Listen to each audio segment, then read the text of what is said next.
हर दिन एक नई कहानी, हर कहानी में नया स्वाद। चलिए कहानियों का पिटारा खोलते हैं और शुरू करते हैं आज की दास्तान। कहते हैं ईश्वर कहीं दूर नहीं, बस मन की सच्चाई में बसते हैं। और जब मन निर्मल हो जाए तो मिट्टी की कठौती भी पवित्र गंगा बन जाती है। आज हम सुनेंगे संत रैदास का वो चमत्कार जिसने दुनिया को समझा दिया, मन साफ हो तो हर जगह प्रभु का ही वास है। बनारस का शहर हमेशा की तरह चहल पहल से भरा हुआ था।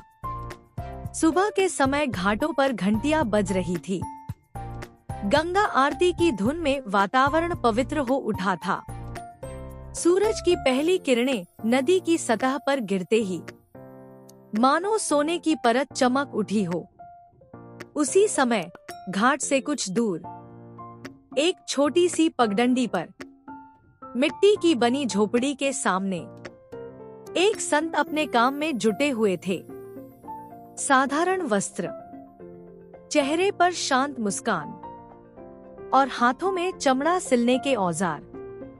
वे थे संत रैदास। उनका जीवन बेहद सरल था।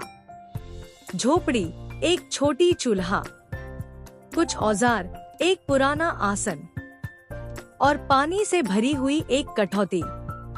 कठौती जिसे वे न केवल काम में बल्कि पूजा में, ध्यान में और कभी-कभी गंगा के प्रतीक के रूप में भी इस्तेमाल करते थे। पंडितों का सवाल। बनारस के पंडितों में कई दिनों से चर्चा थी। एक मोची, गंगा स्नान किए बिना पवित्र कैसे रह सकता है?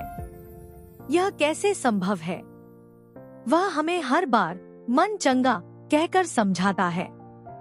अंततः एक दिन पंडितों का एक समूह एक राजकर्मचारी के साथ संत रैदास की झोपड़ी पहुंच गया। तब संत रैदास चमड़े को धोकर सुखा रहे थे। उनके चेहरे की शांति और समर्पण देखकर सब कुछ पंडितों को खटकने लगा।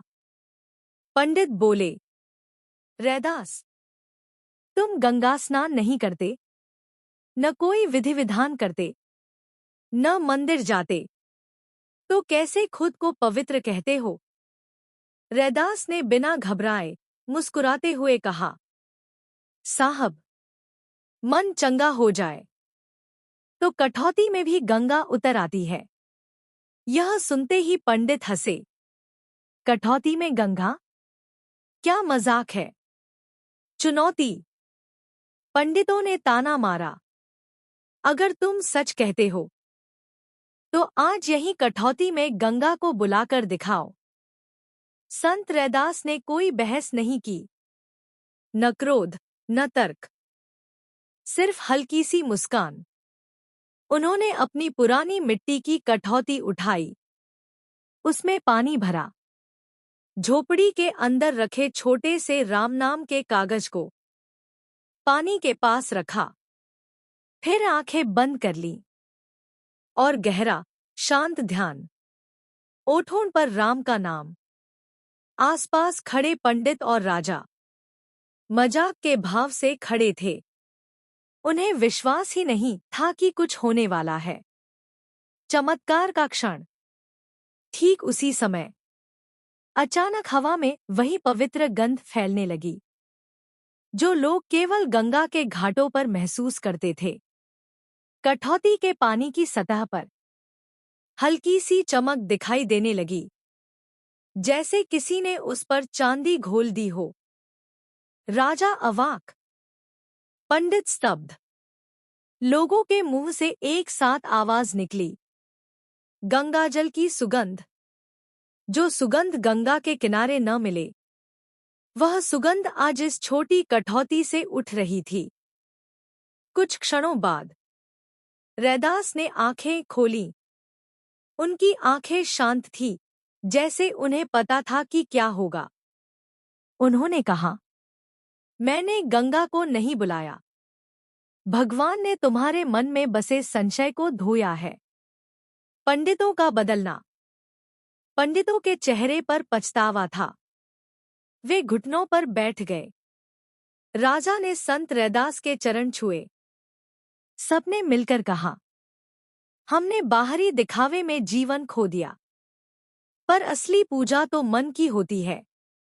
उस दिन बनारस में एक नई सीख फैल गई। पूजा मंदिरों में नहीं, मन में होती है। गंगा शरीर को नहीं, मन को पवित्र करती है। और सच्चा संत वही है जो अहंकार नहीं, प्रेम सिखाए। अंतिम संदेश। संत रैदास ने सभी को प्रेम से देखा और कहा, अगर मन चंगा हो जाए तो कठौती भी गंगा है, घर भी मंदिर है, और हर इंसान में भगवान है। उस दिन से बनारस के घाटों पर यह वाक्य लोकगीत की तरह गूंजने लगा, मन चंगा तो कठौती में गंगा। और इसी एक पंक्ति ने संत रैदास को अमर कर दिया।